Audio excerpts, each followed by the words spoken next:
Well, welcome back to the Transfer Show. We've had a very interesting show. It kicked off with some amazing news of a potential big swap deal involving Richarlison potentially going to Crystal Palace, Eze going to Spurs. We were always going to talk Arsenal right now, and what is fascinating is that we now have an update on the Eberechi Eze situation, and it concerns Arsenal. Yeah, so credit to David Ornstein, he's just broken this, and it's just been confirmed to me just now that Arsenal are now considering a move for Eberechi Eze. Now, let me take you through a bit of a timetable that has happened throughout this summer's transfer window. We knew at the start of this window that Eberechi Eze was a player that Arsenal were looking at and that they were keen on and that they admired. And there's been a long time standing interest in Eberechi Eze. Then I was told it was going to go quiet for a little while, and that's because of a various amount of reasons. Number one, Arsenal had a number of other priorities to fill in their squad and in their first team, which they did. And they've had some window, haven't they? £200 million spent on 6 players.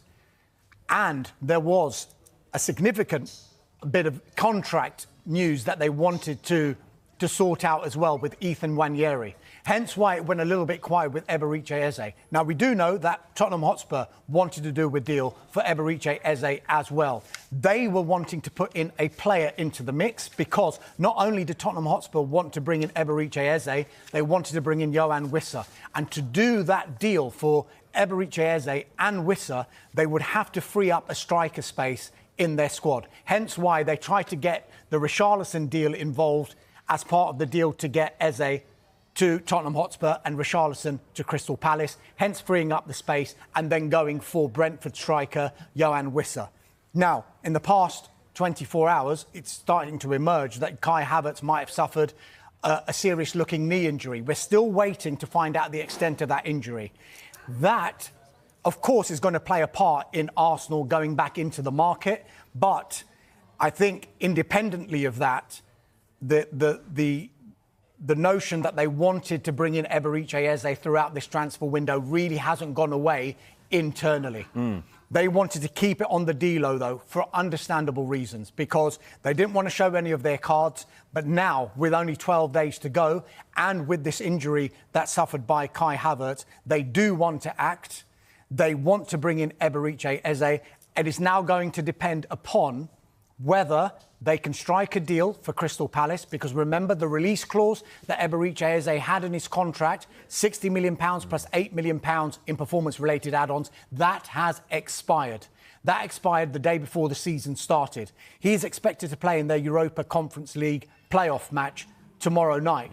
We've been seeing him training today, and he looks happy, and he looks happy to play for Crystal Palace still. However, we do know that throughout this transfer window, he has been open to a move to Arsenal. We've been saying as well that he's been open to a move to Tottenham Hotspur as well, but that's because a couple of weeks ago, it had gone quiet with Arsenal, and maybe they weren't going to pursue a deal for Eberechi Eze. But they've decided we do want to go for him, and there's clearly, they may be getting assurances as well, Arsenal, you would think, about the players that they want to sell, that there is growing interest in those players for them to be able to do this deal. I mentioned the release clause. So Crystal Palace can charge what they want now. Could they equally not get them for less than that? They could, but it all comes down to how PSR works as well. I know Mark is a big expert on this. If you look at the release clause, it could have, we're not privy to the exact details of this release clause, apart from the figure, which we know is 60 plus 8. But it could depend on the conditions that release clause could be paid. So sometimes clubs might favour paying more than a release clause. People say, why? Because you can spread it out. In exchange for favourable payment terms. I'm not saying that Arsenal are going to pay more for Eberechi Eze than £68 million. They might even get him for less. But it will all depend on the structure of that deal. So at the moment, just to reiterate this breaking news, and it is big breaking news, we were hearing for the last 24 hours, Tottenham Hotspur in talks with Crystal Palace over a deal to sign Eberechi Eze. They wanted to include Richarlison in it to maybe free up a striker space to get Yoane Wissa. Richarlison wants to stay. Yoane Wissa wants to go to Newcastle United. Arsenal may have spotted an opportunity because it looks like now they are going full steam ahead to try and sign Eberechi Eze from Crystal Palace. Wow, this is amazing, really. It's amazing news.